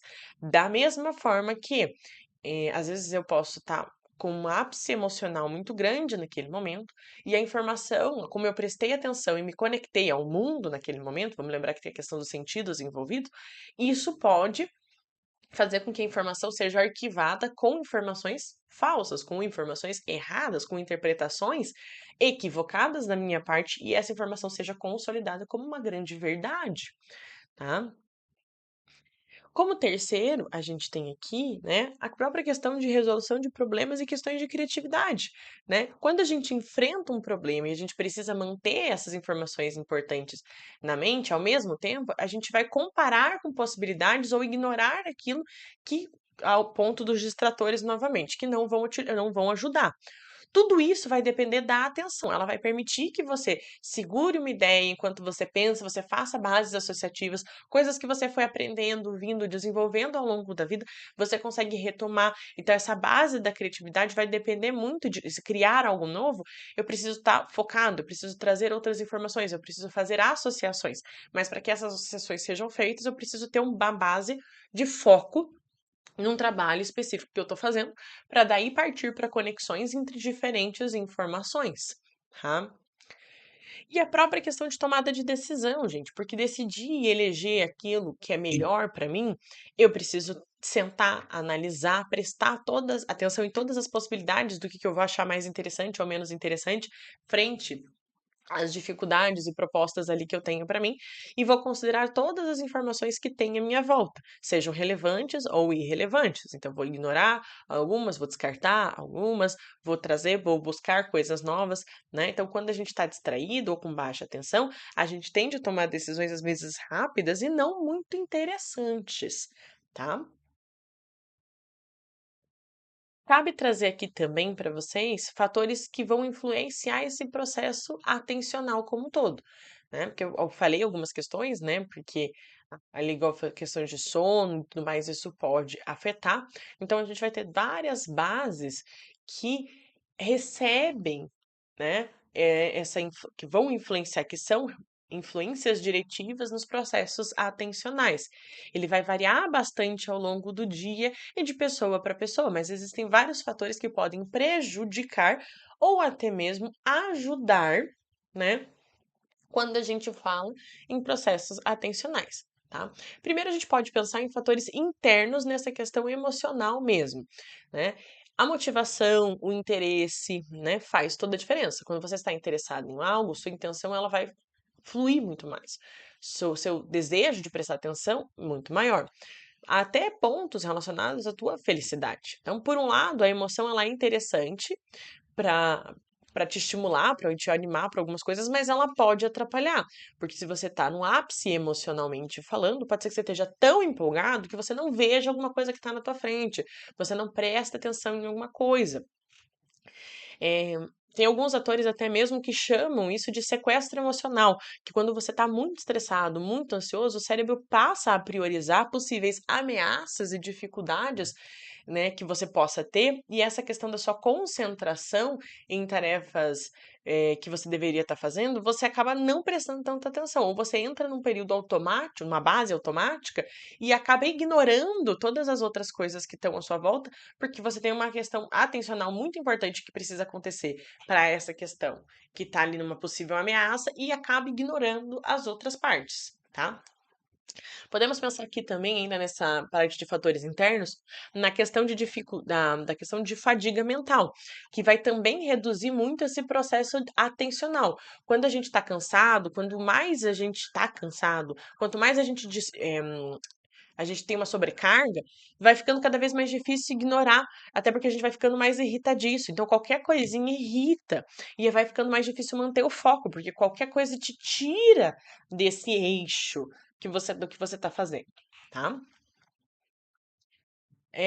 Outro ponto que a gente poderia falar que é muito importante aqui são questões fisiológicas que estão realmente ligadas à própria base de funcionamento do corpo. A gente nunca pode esquecer que somos seres biopsicossociais, tanto que o social é o quarto tópico que a gente tem aqui, né? Não, a gente não pode esquecer dele. Nossa atenção, gente, ela segue um ritmo biológico também, tá? Propriamente, quando a gente vai falar de umas coisas que mais interfere na questão da atenção, é o sono. Né, já falei para você, a gente já teve aula específica para falar sobre ciclo circadiano, né, dos sonos, do ciclo sono-vigília, o quanto você ter essa questão do sono desregulado, o quanto isso é problemático para você, porque ao longo do dia nós temos momentos de maior e menor alerta, né? E quando a gente dorme, a gente diminui questões de estresse, a gente faz regulação hormonal, a gente tem liberação, tá, de melatonina, você tem redução, né, de hormônios estressores, tá, como cortisol, e isso faz com que você também descanse. E se você está sempre em alerta, se você não consegue descansar, isso vai afetar drasticamente sua atenção no dia seguinte. Porque se você não dormiu bem, se as coisas não estão legais em casa, daí a gente puxa a questão dos parâmetros internos, o quanto isso também vai afetar. Tá? O nível do organismo também vai afetar. Eu posso ter uma questão fisiológica sobre uma incapacidade física de uma pessoa que não consegue manter processos atencionais. Então, mesmo que ela passe por muito treinamento, ela não consegue. Talvez ela precisasse de um medicamento para intervir nessa base atencional dela, né? Então, querendo ou não, vai interferir. Outro ponto que eu posso pensar, sem ser necessariamente relacionado a questões de sono, é a questão alimentar, tá? Pessoas que não se alimentam bem também podem ter essa afetação. A gente teve projetos governamentais, Brasil Sem Fome, e outros, né, pensando em questões, dentro de questões escolares sobre merenda. Por que que é tão importante a merenda escolar, né? Tem vários fatores envolvidos, é claro, mas a criança estar bem alimentada também faz com que ela consiga prestar mais atenção. Gente, uma pessoa com fome não tem uma qualidade de exercício ali sobre o estudo. Uma pessoa que está com fome, ela não consegue se concentrar, né? Até porque outro ponto é, essa criança está em desenvolvimento. Eu preciso que nutrientes sejam colocados para dentro dessa criança e ela esteja nutrida para que ela consiga crescer, se desenvolver. Principalmente o desenvolvimento físico dela está acontecendo e mental também. Então eu preciso que essa criança coma, tá? Existem fatores ambientais, né, que a gente pode pensar, então o ambiente sim atrapalha. Pensem quando a gente está na nossa sala e a sala está muito quente. Vocês têm uma dificuldade muito grande de prestar atenção. Fica ruim para mim enquanto dando aula para vocês enquanto vocês estão assistindo, está muito quente. Também teve uma situação que uma aluna contou que há umas semanas, nas primeiras semanas de aula, o pessoal do curso de veterinária fez a dissecação de um cavalo e daí ficou ambiente frio, não ficou muito cheiroso, né? Então, como é que você presta atenção com um ambiente que não está muito cheiroso ali, né? Você fica prestando atenção no cheiro ruim e não consegue prestar atenção na aula, né? Então, o ambiente atrapalha, ruídos atrapalham, né? Querendo ou não, tudo isso está envolvido. Então, o organismo, o espaço também vai importar. Muitos objetos, muitos estímulos, eles vão roubar a sua atenção. Lembra que a gente tem atenção que vai de base automática, né? Então, o bottom-up que rouba a sua atenção e faz com que você tenha uma dificuldade para voltar para o top-down para prestar atenção naquilo que você deseja de fato prestar atenção. Então, tá muito quente, não tá muito cheiroso o ambiente, né? Tem muito barulho no ambiente, tudo isso, querendo ou não, vai atrapalhar. E por fim, fatores sociais, né? Sociais, culturais. Quanto questões, por exemplo, de pressão de desempenho não vão afetar pessoas que estão ali sendo pressionadas pela família, cobranças exageradas, às vezes até cobranças internas sobre resultados ali, o quanto esta pressão também não vai afetar, tá? Um, um pouco de pressão é normal, né? A gente lida com o estresse. A própria OMS fala que a gente lida com o estresse, que existe o estresse normal da vida. Mas isso começa a exceder o limiar do que é aceitável e o que não é aceitável, de uma forma geral. Então, a pressão, quando ela passa a ser exagerada, isso vai interferir, tá? Então, você tem que tirar determinada nota, você tem que cumprir determinada meta, tudo isso vai causando desgaste, tá? E não pensem que isso e tudo não é muito mais desgastante a depender de para algumas profissões, tá? Eu tenho profissões aonde a pessoa tem que estar alerta o tempo todo. Então, policiais, por exemplo, né? Seguranças, né? O pessoal que trabalha com essa questão de vigilância de uma forma geral. Essa pessoa está em alerta o tempo todo. Então, a parte atencional dela está ali a mil o tempo todo. Qualquer coisinha, a pessoa tem que estar prestando atenção, tem que ver o que está acontecendo. E não pensem que isso não é extremamente desgastante também. Porque se eu fico em alerta o tempo todo, eu não descanso, eu não tenho uma boa base de qualidade depois, né, para processar todas as informações, tá? Então, eh, a pressão também é um ponto prejudicial. Ela gera estresse, ela gera ansiedade, e inclusive ela pode levar vocês a cometerem erros na execução de provas, e o famoso branco que dá na hora da prova também muitas vezes vem por uma própria pressão interna que você está ocasionando sobre aquela prova que você está fazendo. Para fecharmos a nossa compreensão técnica sobre o funcionamento da atenção, a gente precisa entender, né, só para finalizar aqui, mesmo que alguns pontos a gente já tenha falado, só para a gente fechar esse módulo e tudo mais, essa performance não é estática quando a gente fala da base atencional. Ela é um resultado de um equilíbrio constante das informações internas e externas que estão ali convivendo com a gente. Então, a gente vai ter momentos de estado de alerta, né? Então, o próprio Russell, que a gente falou, né, um tempo atrás, que justamente, né, antes de qualquer processo cognitivo, né, essa questão né, a gente tem essa questão de estar em alerta.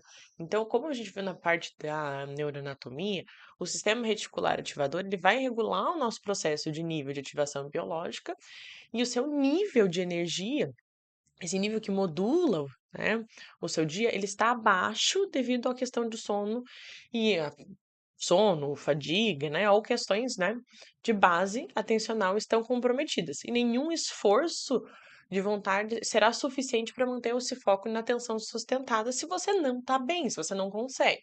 O sequestro, né, base de sequestro pelas emoções que a gente falou agora há pouco, né, que vem essa questão do sequestro atencional, aonde uma ansiedade, né, uma coisa pode estar acontecendo, o cérebro vai priorizar um estímulo relacionado à base de ameaça, né, como ele considerando real ou imaginário, independente disso, ele sempre vai considerar como real, independente dela ser real ou imaginária, né, perdão. Isso vai fazer com que o corpo priorize a base atencional, priorize as questões para aquela questão, para atenção para aquele ponto, e não para as outras coisas, e às vezes para as outras coisas seria mais importante, mas o corpo vai direcionar para onde naquele momento ele considera que é primordial ali, tá? Então, aqui sim a gente tem muito aquela ideia de emoção vence razão nessa disputa pelas limitações dos resultados, sobre quando o corpo fala pra gente, ó, isso aqui é uma crise real. Então, isso aqui vai ganhar nossa base atencional, tá?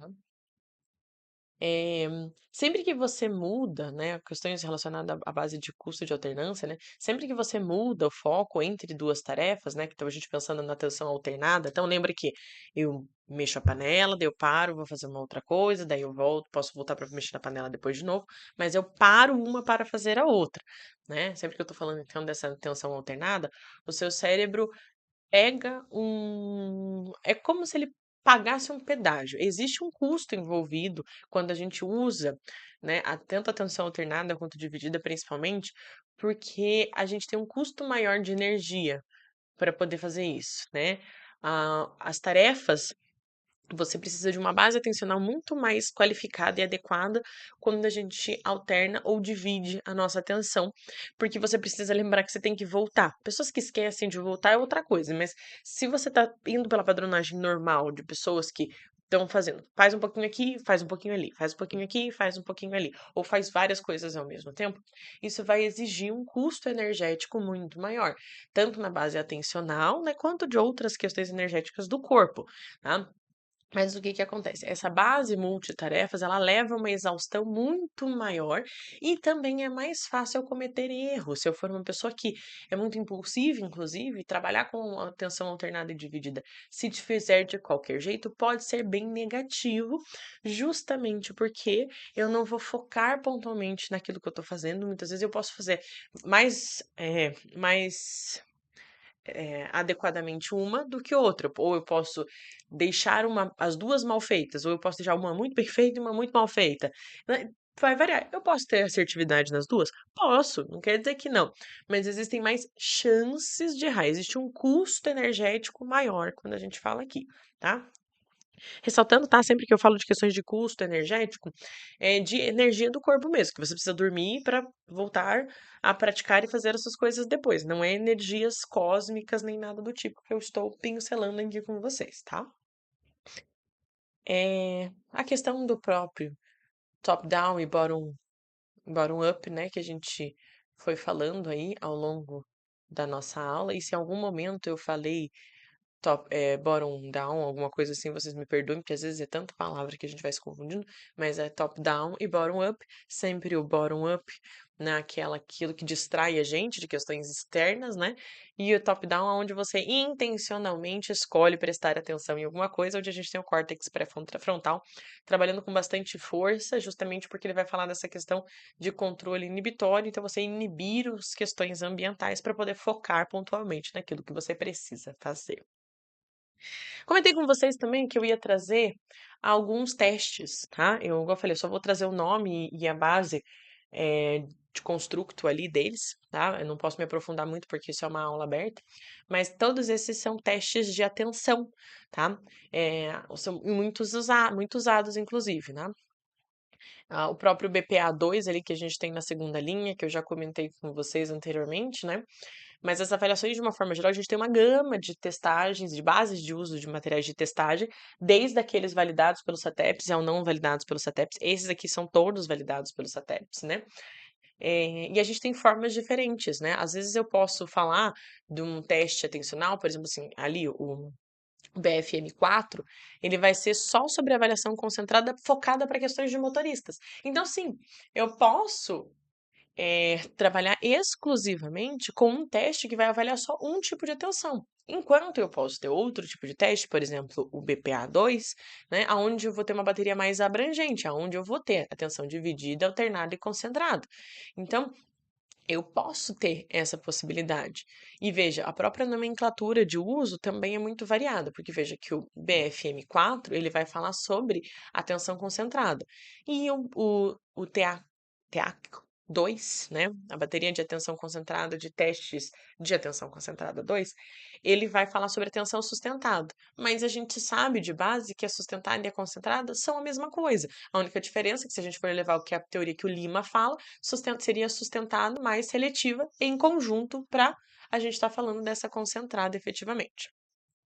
A gente tem o TAVES 4, que vai falar de avaliação em aspectos visuais, e aí ele vai avaliar, sim, seletiva, alternada e sustentada. Veja que aqui a gente não tem a dividida sendo analisada, só seletiva, sustentada e alternada.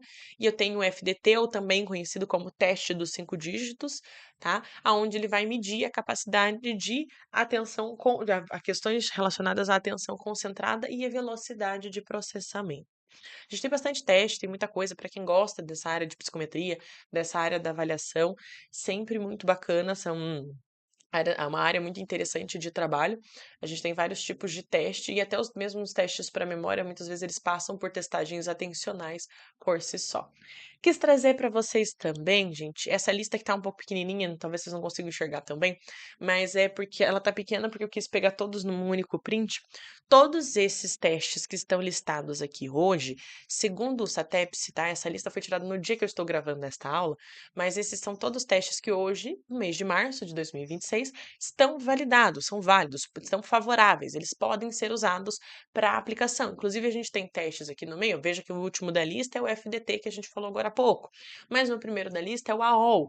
O AOL é um teste de aplicação online e correção online, então é super diferente do que a gente tem o FDT, por exemplo, que ele tem uma aplicação presencial, tá? Mas independente de ser presencial, de ser online ou qualquer um desses testes que estão aqui, todos esses testes você pode usar ele quando estiver formado, enquanto psicólogo CRP ativo, você pode usar esses testes para você fazer mapeamento e análise da atenção do teu paciente, independente de ser concentrada, sustentada, dividida, alternada, você vai escolher aquilo que você está querendo investigar. Se você quer ver todas, se você quer ver uma só, né? Se você quer fazer uma bateria de testagens para além da questão intencional, mas eu quis trazer essas para vocês. Vocês sempre são muito bem-vindos a dar uma olhada no site do SATEPS, entrar no site do SATEPS e verificar quais são as testagens que a gente tem disponível por lá, mas tem bastante coisa e vários construtos diferentes e materiais de aplicação diferenciados aí que a gente tem lá dentro. Mas esses aqui são hoje os que estão validados aí no âmbito da atenção. É, já nos encaminhando mais para o final, né, dessa nossa aula, acho importante também trazer um pouquinho aqui para vocês a própria compreensão sobre questões de alguns transtornos, quando a gente pensa, porque é importante a gente olhar questões atencionais e às vezes a gente acha que a atenção ela vai estar só coligada a questões do TDAH. Sim, a gente vai ter muita coisa que num transtorno relacionado a bases atencionais, né, de déficit de atenção e hiperatividade, que é o TDAH, a gente vai ter questões de atenção que precisam ser olhadas, sem dúvida nenhuma. Mas não é só o TDAH. Veja que eu trago para vocês aqui a ansiedade e a depressão também, e a gente poderia também estender para outras patologias. Mas a gente vai ficar hoje nessas aqui, só para vocês tentarem entender um pouco o que eu estou tentando trazer para vocês, tá? Claro, no próprio transtorno de ansiedade, desculpa, no próprio transtorno do TDAH, né? Quando a gente fala do TDAH, a gente vai ter sim dificuldades muitas vezes relacionadas à atenção sustentada ou concentrada. Então, o indivíduo ele tem uma extrema dificuldade em manter o foco em tarefas que são mais monótonas ou que exigem um foco mental com um gasto energético muito maior, porque o seu sistema de recompensa ele busca novidades constantes e a gente tem esse ponto. Além disso, no TDAH, a gente também tem a questão da inibição, uma dificuldade de frear dentro dessas questões cognitivas. Então, estímulos irrelevantes, barulhos lá fora, pensamentos intrusivos, né? Tudo isso, quando a gente pensa principalmente em captações do bottom-up, o indivíduo tem uma grande dificuldade de inibir. Então, querendo ou não, elas vêm com mais força para esse sujeito. A própria questão da ansiedade, tá? A ansiedade, ela também vai interferir em processos atencionais, tá? E, inclusive, torna-se um pouco mais rígida e evitativa essa pessoa. Aqui a gente tem questões de vigília excessiva, tá? Então, o sistema atencional fica basicamente é quase como se ele tivesse sido sequestrado por outros estímulos e o indivíduo vai perceber quase tudo como uma ameaça, tá? A gente também fala aqui sobre uma dificuldade de seleção, então o foco também ele é ameaçado. A pessoa tem dificuldade em selecionar informações neutras ou positivas, ela normalmente vai focar mais em questões ambíguas ou em questões que ela vai considerar como mais estressoras para ela e que também vai desencadear mais quadros de ansiedade, né? E isso vai consumindo cada vez mais, né, a questão da base psicológica dessa pessoa, mas isso também vai cansando muito mais o organismo dela, porque ela tá o tempo todo em alerta, tá? E a gente também tem a própria questão da depressão, que a depressão também vai impactar em questão do dispêndio de energia e própria velocidade de processamento, principalmente, porque vai diminuir essa capacidade de clareza com o que o cérebro vai lidar com, como que ele vai lidar com as informações, tá? E aí a gente puxa um pouquinho de questões das comportamentais aqui para falar dos comportamentos de ruminação, né? Aqui a gente tem muita questão de uma atenção sustentada, só que de uma forma disfuncional. Eu tenho uma pessoa que consegue se concentrar, mas ela vai se concentrar em ficar em pensamentos negativos, ruins, aonde ela vai ficar indo por ruminação, porque ela vai ficar. O ruminar é um ato que a gente pode pensar uma vaca. A vaca, quando ela come, ela engole, mas depois ela traz de volta, mas ela não gospe, ela a mastiga de volta. Esse é o ato de ruminar. E aí existe a questão da ruminação de pensamentos. Então, uma pessoa em depressão tem ruminação, muitas vezes tem ruminação de pensamentos. Então, ela vai focar muito, então ela vai entrar muito na atenção concentrada, mas de ficar nessa ruminação de pensamentos negativos. E isso vai prejudicar, porque ela não consegue sair disso. Inclusive, até para a gente puxar ela para uma atenção alternada, às vezes até para tirar daquela perspectiva do concentrado de ficar indo e voltando nesses pensamentos inadequados, negativos e que são patológicos ali para ela e que fazem ela ter mais dificuldade para sair desse quadro depressivo, tá? Quero falar também um pouquinho aqui sobre a parte de quanto que a era digital também vai interferir, né, de uma forma geral, nos processos atencionais. O quanto a gente também tem benefícios, mas a gente tem muitos malefícios relacionados à era digital como um todo, tá? Então a gente chega aqui, gente, num ponto até crítico para a gente discutir, porque no final das contas, como que a biologia, né, a nossa biologia foi moldada ao longo de milhares de anos, e como que a gente vai lidar com essa aceleração que a gente tem visto dentro da revolução e a era digital dentro de poucas décadas? Porque se a gente for falar de realidade, de como que a era digital de fato começou a entrar em vigor, questões de internet e tudo mais, isso não tem, gente, de fato, aí a gente não consegue contar 40 anos, né? Nesse processo de aceleração. E quanta coisa mudou, se a gente vai ver desde a entrada, por exemplo, da inteligência artificial, o uso de inteligências artificiais até agora, onde antes a gente tinha um diálogo e uma inteligência artificial fazendo trabalhos, e agora ela já gerando vídeos, né? Você manda a temática central e ela já gerando vídeos. E quanto isso, querendo ou não afeta a gente. Inclusive, até pergunto para vocês, dentro essa era digital, quando a gente não foi automatizando algumas coisas, né? Quantas vezes você pega o celular por dia, às vezes só por pegar, você não precisa ver nada, você não precisa responder uma mensagem, nem sequer vibrou teu telefone, mas quantas vezes você pega ele, não é nem para ver as horas, que você realmente só pega o celular, às vezes entra numa rede social e quando você vê, você já perdeu 20, 30, 40 minutos e você não tinha nada que você precisasse de fato fazer ali, né? Até porque, gente, na prática, a gente está vivendo hoje um grande experimento. Um experimento de massa ao mesmo tempo, onde a nossa plasticidade está sendo testada, o nosso sistema atencional está sendo testado o tempo todo. Tem muitas coisas que a gente não sabe aonde está se desdobrando em cima de tudo isso, né? E igual eu falei da questão do celular agora, e nem sempre, gente. é uma falta de vontade, uma força de, uma falta de força de vontade para parar, para não ficar mexendo no celular, mas será que a gente não poderia falar de processos de condicionamento que não foram acontecendo aí sobre a questão do próprio uso do telefone? Ou às vezes até você se mexer na cama e parecer que vibrou alguma coisa, a primeira coisa que você faz é ver se alguém te mandou uma mensagem, né? A grande questão é que a gente costuma chamar isso, esse ponto, esse condicionamento e essa questão de estar o tempo todo tendo que fazer várias coisas ao mesmo tempo, como algo que às vezes é muito bem propagado como, você ser multitarefas, mas até que ponto é de fato multitarefas? Até que ponto, até dentro das questões gerais que a gente tem no nosso dia a dia, né? Essa tendência de ser multitarefas, exigir que alguém seja multitarefas, mas será que isso também não está causando uma sobrecarga de uma forma geral? Né? Aonde você tem vários aplicativos, várias telas ao mesmo tempo. Então você está assistindo minha aula, mas já está mexendo no telefone ao mesmo tempo, tá? Ou, né, será que precisa mesmo estar mexendo no celular e assistindo a minha aula no computador, por exemplo, ou ter colocado na televisão para assistir?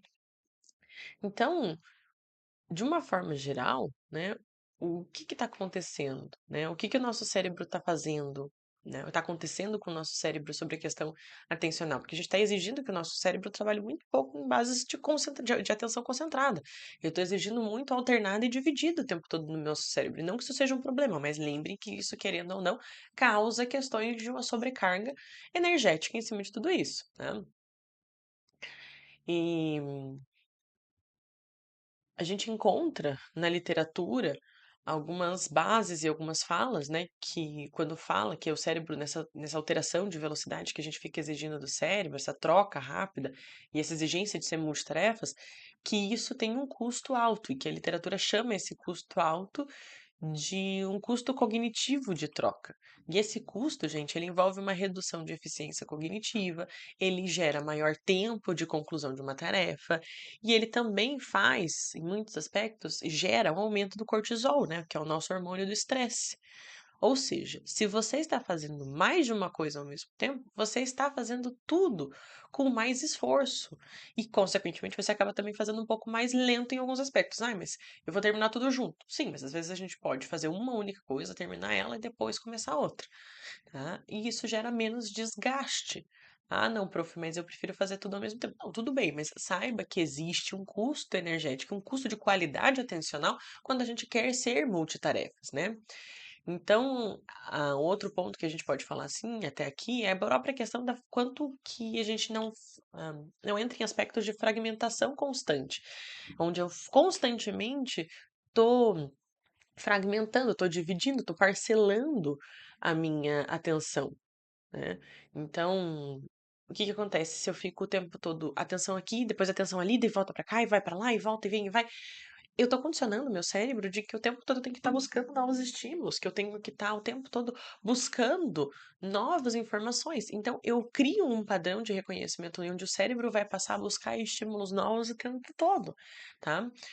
Isso vai acontecendo por uma ativação de mecanismos, principalmente do bottom-up, que a gente falou, né? Dessa questão do externo, chamando a tua atenção, que são muito automáticos e guiados por esses estímulos externos, e vai enfraquecendo o teu reconhecimento do top-down, né?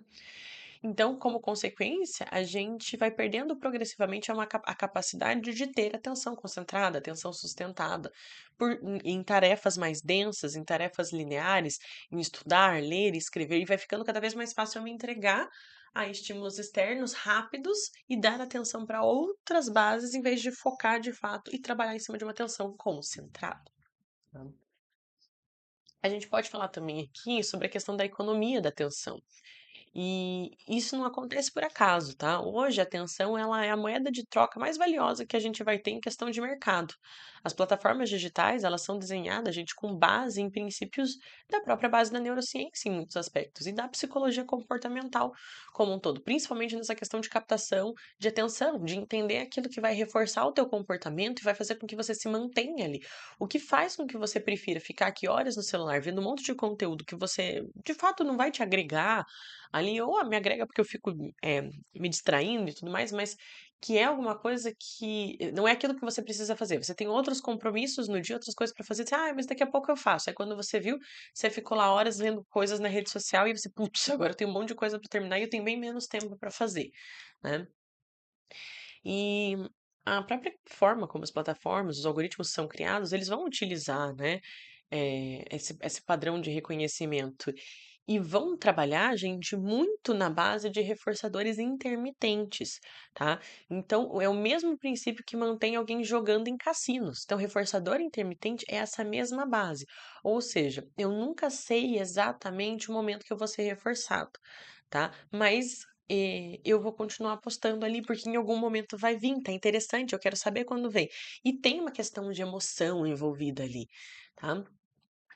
Você nunca sabe, gente, quando algo interessante de fato vai aparecer, porque às vezes você tá ali scrollando na tua tela e tem um monte de porcaria, tem um monte de vídeo nada a ver, e às vezes até aquele vídeo que você não é nem tão interessante assim, mas aquilo te capta por um momento para que você quer ver se lá no final tem alguma coisa que é realmente relevante ou não, e às vezes nem era, mas você terminou de assistir, né?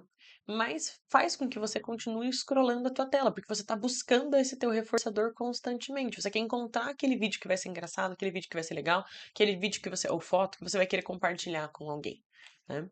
Curtidas, notificações, vídeos curtos, tudo isso funciona como pequenos elementos de reforço para ativar, para te ativar, para te manter naquele ponto, para gente trazer e liberar os circuitos dopaminérgicos para fazer que a dopamina seja liberada. E o efeito de tudo isso é muito evidente. O sistema atencional involuntário, ou seja, principalmente o bottom-up, fica hiperativado. Ou seja, você faz com que você responda muito mais ao externo. Faz com que qualquer coisa, né, ao externo, qualquer elemento externo, aquilo chame muito mais sua atenção. Então, enquanto o seu controle voluntário, né, o top-down, ele vai perdendo força e ele vai depender do córtex pré-frontal ali para estar ativado, para agir, né, e vai constantemente sendo sobrecarregado ou deixado de lado. E aí a gente vai dando atenção e pontuando em questões que são de fato menos relevantes. Então, muito focado em questões de atenção alternada e dividida e esquecendo a concentrada e ou sustentada e seletiva. E qual que é o impacto em cima de tudo isso, né? No final das contas? Porque aqui a gente vai ter um ponto que muitas vezes passa despercebido, né? Que isso não afeta só a produtividade ou estudos, mas isso também afeta relações, né? Quantas vezes você já conversou com alguém e essa pessoa estava no celular? Ou você estava no meio de uma conversa ali com ela, ela para o que ela está fazendo para olhar no celular e ela para de responder você. Não é super chato isso, né? E às vezes nem é uma coisa importante, uma coisa tipo, tô esperando uma ligação, alguma coisa, preciso ver o que está acontecendo. Mas a outra coisa é quando não tem nada, nem apitou o telefone, mas a pessoa, ou ela deixa o telefone em cima da mesa com a tela virada para cima, conversando com você, mas o tempo todo olhando para o telefone, né? O que que acontece nesse momento com as relações? Isso acaba prejudicando, isso acaba sendo prejudicado em muitos aspectos, porque as relações vão ficando de lado, né? Nesse momento, a gente tem até muitos pontos a questão da própria dissociação, né? Da presença física do outro. Então, não mais uma atenção a quem está ali, né? Uma ausência atencional à sua presença e o foco dela no telefone. E no ponto de vista da própria neuropsicologia, gente, isso vai reduzindo a qualidade de escuta, isso reduz, né, a qualidade das relações, a leitura de pistas sociais, né, porque daí a pessoa, inclusive, ela nem percebe que ela está sendo inconveniente fazendo isso porque virou tão normal, tornou-se tão normalizado, né? E também a gente poderia falar na ativação de processos ligados à empatia, né? Porque não é muito empático, né? A pessoa fazer isso com você. Ou seja, não é só uma distração o telefone, é um impacto direto na forma como a gente se conecta com o outro. Né? A gente tem ferramentas de gestão e higiene atencional, que a gente até poderia falar aqui, que, afinal de contas, né, gente, a gente não pode, ai, agora abaixa a internet, abaixa os aplicativos, não vamos gostar e não vamos ligar para mais nada disso. Não, e a gente não precisa ser radical nessa maneira, né? Eu acho que a gente passou de um ponto onde a gente pode ignorar, né? A gente tem que aprender a conviver e reformular para que as coisas façam mais sentido na utilização delas. Então, nem tudo é negativo quando a gente pensa em questões digitais, né? A tecnologia, mesmo com essa possibilidade de fragmentar processos atencionais, reduzir as relações entre as pessoas, ela também pode ser uma ajuda na própria a regulação, desculpa, de tudo isso.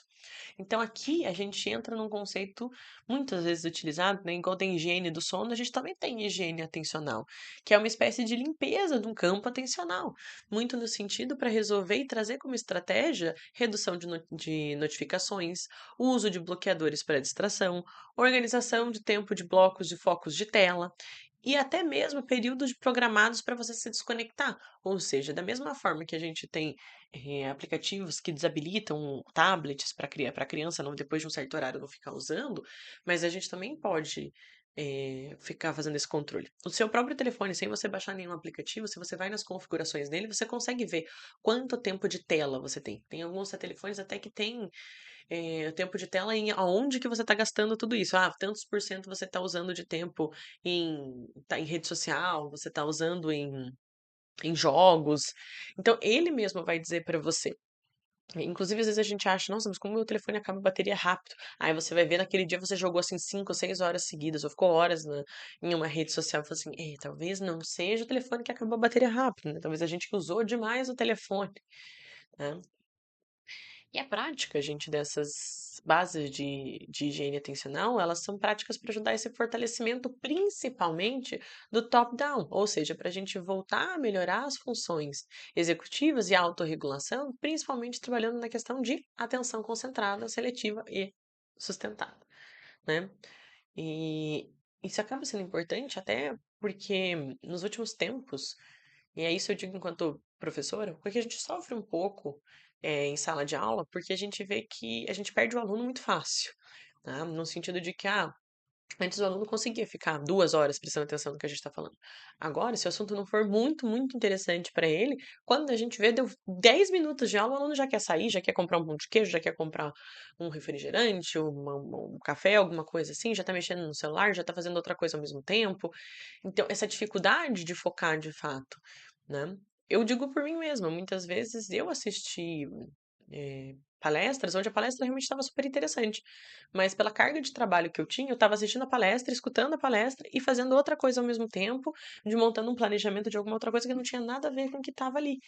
E isso não necessariamente vai agregar muito pra mim, porque, claro, eu estava prestando atenção, tava, mas eu poderia estar prestando com muito mais qualidade, às vezes tá pegando elementos de informações que talvez tenham ficado e passado naquela palestra que eu estava assistindo, tá?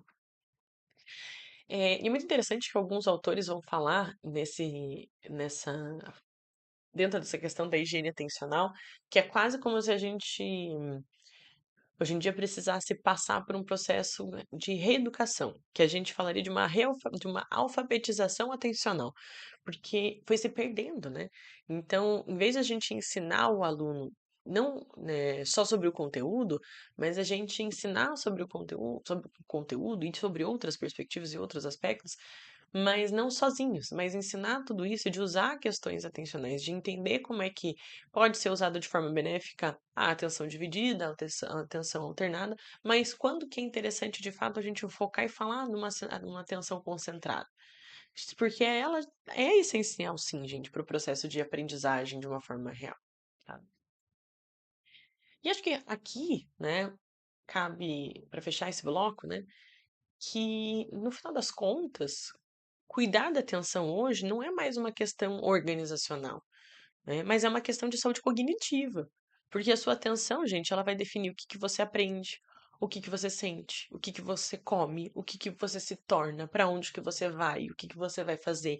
E em muitos aspectos a gente está falando de quem é você, tá? Então, entender tudo isso se torna muito importante. Entender tudo isso faz com que a gente também tem a oportunidade de usar alguns aspectos ao nosso favor, mas também entender que existem desvantagens que a gente não pode deixar de olhar, porque elas podem se tornar muito patológicas se a gente focar exclusivamente em, mas depois eu faço, ou mas é só algumas horas de tela que eu vou estar aqui.